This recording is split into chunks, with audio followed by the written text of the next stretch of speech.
Okay, so last time we talked about resolving the chordal dissonance, and today we'll be talking about how do you end the counterpoint in the 18th century. So we are preparing you to write 4 parts writing, okay? And we prepare you to write 4-part writing starting from being able to write 2 parts, yeah?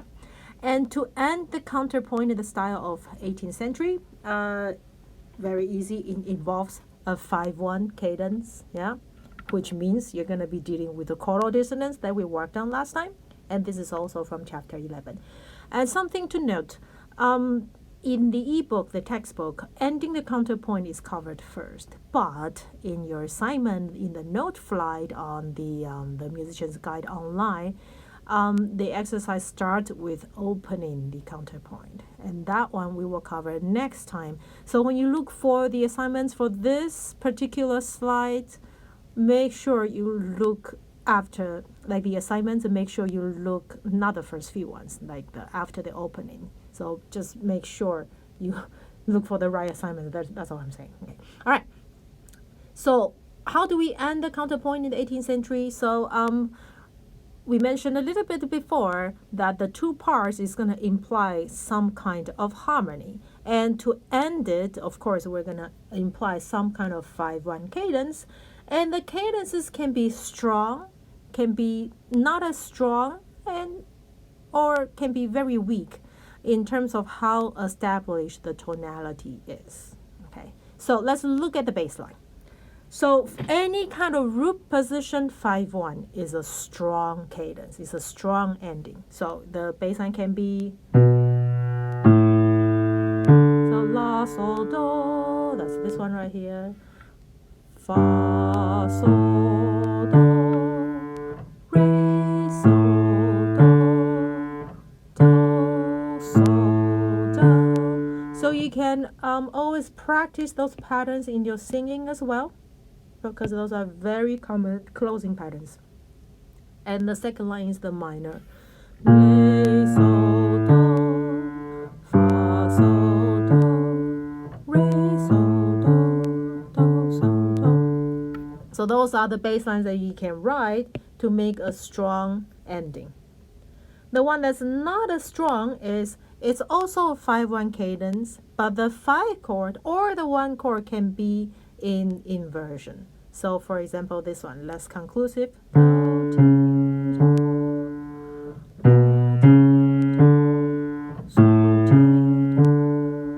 Okay, I could have add the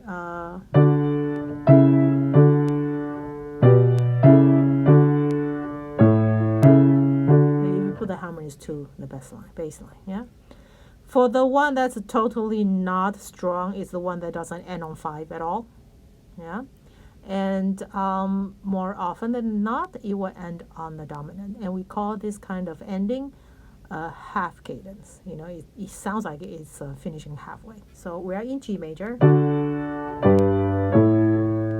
So instead of finishing on this one, you finish on 5. Do, so, yeah, do, or fa, so.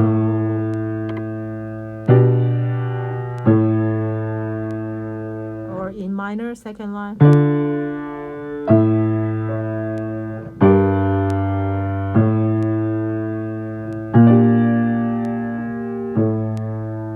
It doesn't end on tonic at all.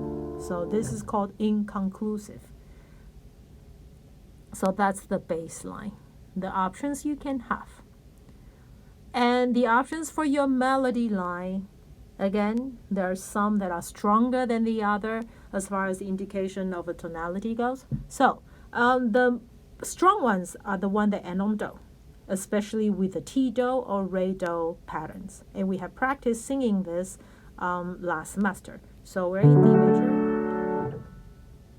Mi, re, do, re, ti, do, la, ti,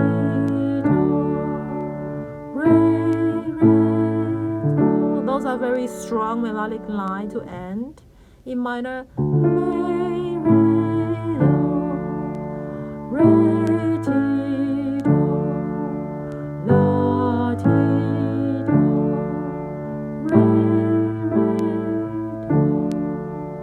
very strong. Yes.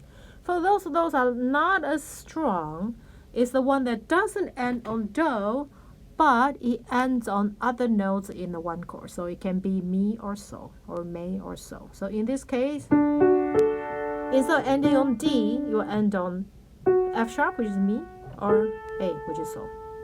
Like so, fa, mi. Right? It ends on one, but it's not as strong.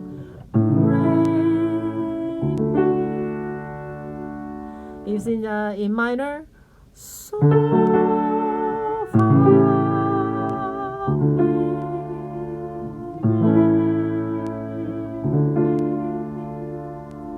Okay? For the ones that's not strong at all is the one that does not end on one, which means the last note is actually not part of do, mi, so.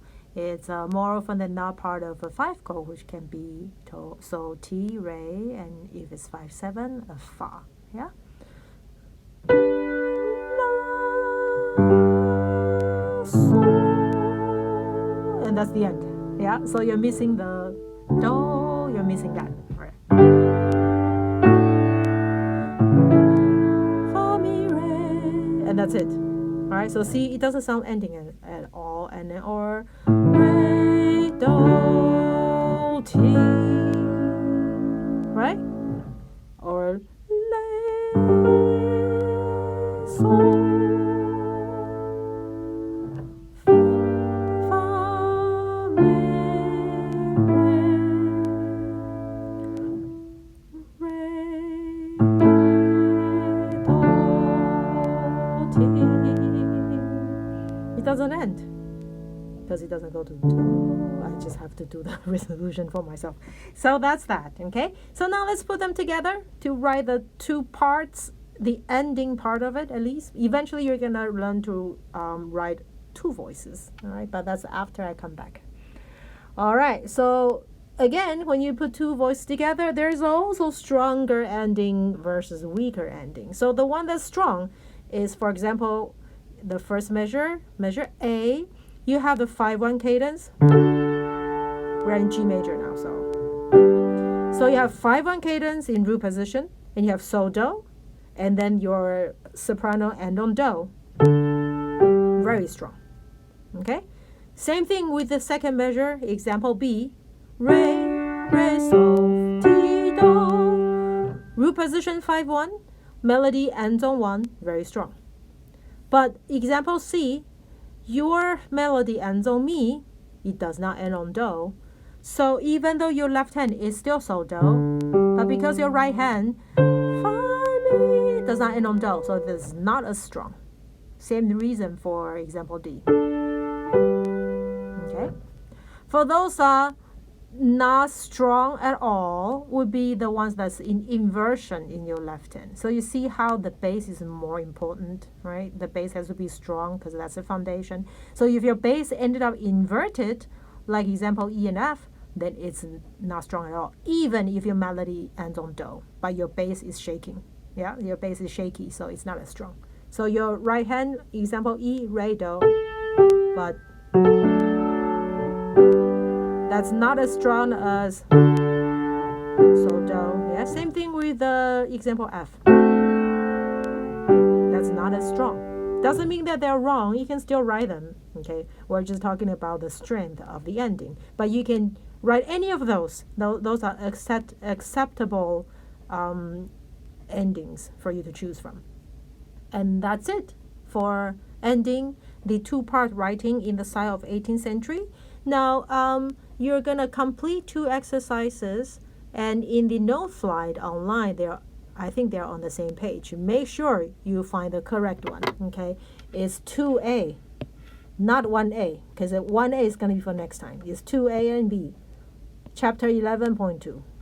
Okay, so you will see this if you go to the correct page. So let's work on the first one. Let's work on this one together, then you're all on your own. So you have the T do. We're in D minor, by the way. So again, leading tones this. 5/7 is sol, ti, re, fa. Okay, so that's my 5/7. So this is 5/7 of something. It's in root position, so I'm gonna do 5. I don't decide whether it's a 7th chord yet. It's determined by whether I want to use G or not. Actually, there's no G, so I'm gonna do 5. And that's so. So will follow do. And I'm done actually for this one. Super easy. So it's the same. And so this is yeah, this is the same thing. So yeah, you get the gist of it. This part is easier.